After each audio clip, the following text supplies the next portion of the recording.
understanding you can have is that you don't understand. Trying to always be understood and have someone else agree with you and understand you is one sure way to make sure that you're going to be a victim for the duration of that relationship.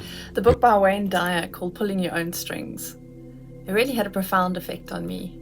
It's one of my very first books on self-help. I think I'd reached a crisis point in my life where I was just tired of feeling like I was being controlled by everybody else's opinions, by what everyone else wanted me to do. I was tired of not feeling I could say no and mean it.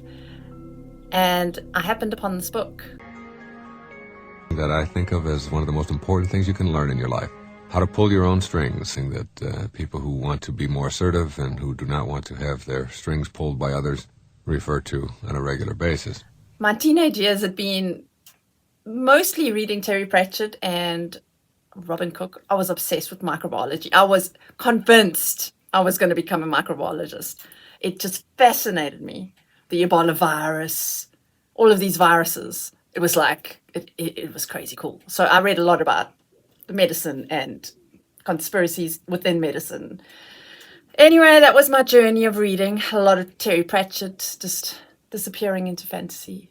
The world on the backs of elephants.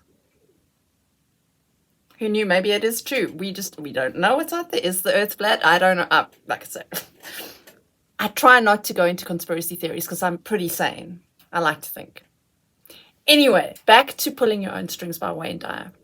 And my backstory was, before I read this book, I'd been in a very serious relationship, my very first love.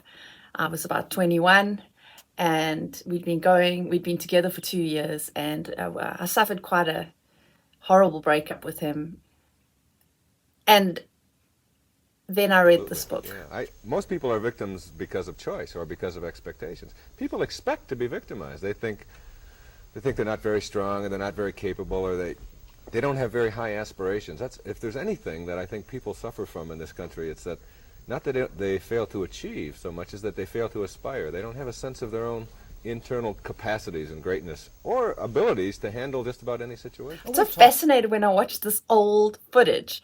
He looked so young. I mean, all the videos you see of him now are, he's in his later years, but his voice is still the same.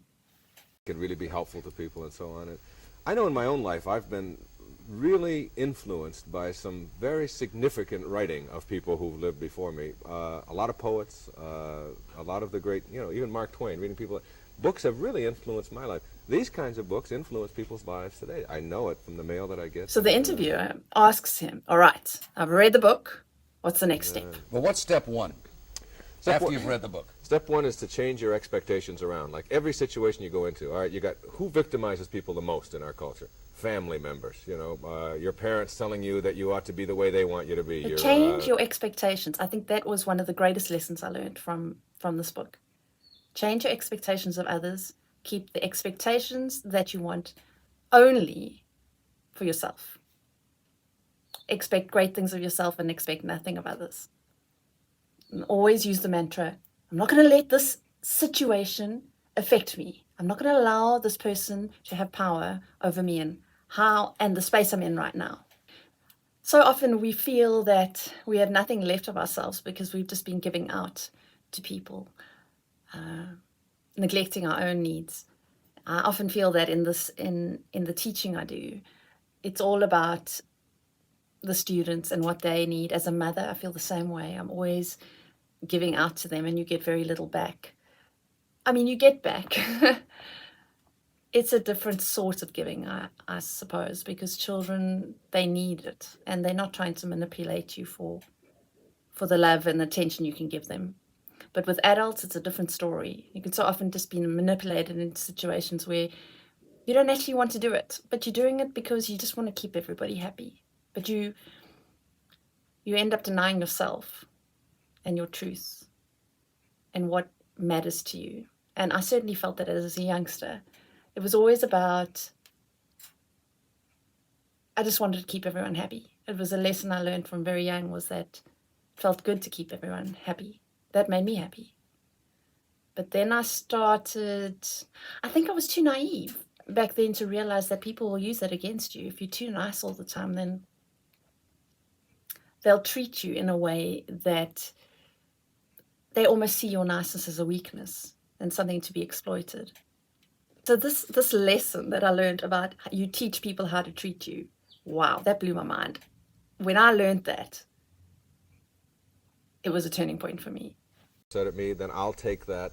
And I believe you get treated in life the way you teach people to treat you. If you've taught people that you're going to be a dish rag or you're going to be somebody who's going to clean up all the time and you're not going to have any esteem for yourself, then naturally people are going to come along and just do that. You need to watch out for when people are trying to guilt trip you and manipulate you.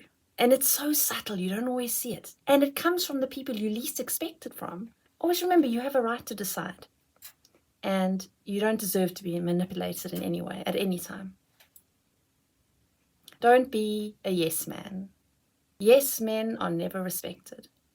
Have your own opinions. It's truly a great gift to the world to have individuals with their own opinions. So be that individual. You deserve it, and so does the world.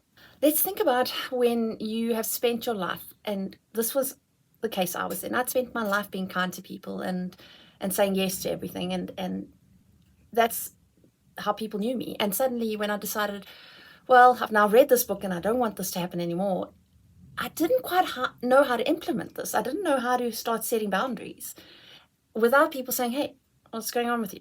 Why are you different? Why have you changed? Can we have the other person back, please? Or that you love people.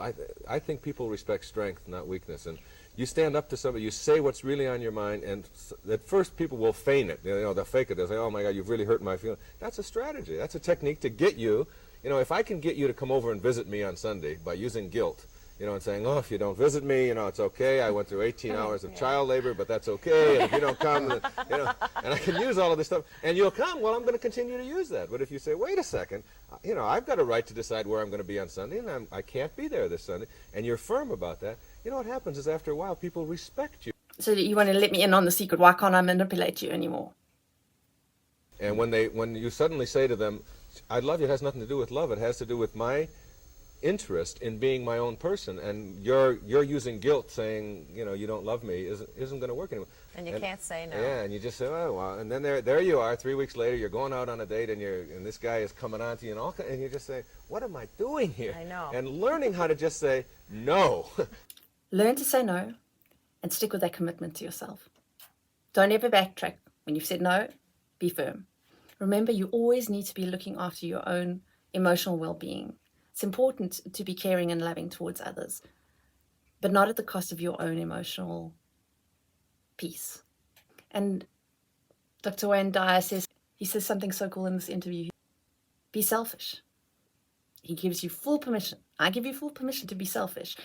There's a difference between being selfish and inconsiderate. Sure. Selfish, not inconsiderate, yes, but selfish, definitely, in the sense your own of time. Yeah, it's your life, it's your time, it's the only shot you get at this life, and why should anybody else run it for you? That's seems really, when you use selfish, generally you mean inconsiderate, you know, stepping on other people, not caring about others. I don't believe in that. I don't do that myself. I spend most of my life in the service of other people, but it's because if you love yourself, you can give love away. If you can't give away what you don't have. So the second step is to stand up for yourself. Believe in yourself. Have confidence in yourself and say, I believe in this. And I believe that my no should be sufficient for you. And you can now walk away and not ask me to do that. I've already said no. Don't ask me again. Don't be brash. Be quietly effective. That's what Wayne Dyer says. I like that. Quietly effective. Don't allow others to control you. Don't allow them to control your emotions. You deserve, as your own entity in your own body, to be in control of yourself and how you are feeling in every Watch minute it of the day. yourself if necessary, but you don't allow other people's behavior to be the controlling thing of your emotions in your life. Abusive or conceited means trying to convince other people of how terrific you are. If you run your life on your inner signals, you don't have any need to show anybody else how great you are. If you're confident, you just simply do it. They don't know how to set a clear boundary. I worry about people that are very nice. There's this belief that you're responsible for how other people feel and you must never disappoint anybody. Where in your life do you have trouble saying no? The second question is, what is the impact on you of your difficulty saying no? Then the third question is, What is the belief behind my difficulty saying no? That tension between attachment and authenticity. Something in you wants to say no, right? But you don't say it for the fear of losing the attachment. Never explain yourself.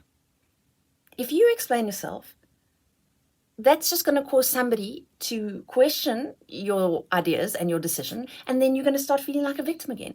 No is no, yes is yes, and I don't need to explain why I can't come out with you tonight, or I do not need to explain to you why I can't help you today. I just can't. No explanation necessary. Confidence isn't cocky.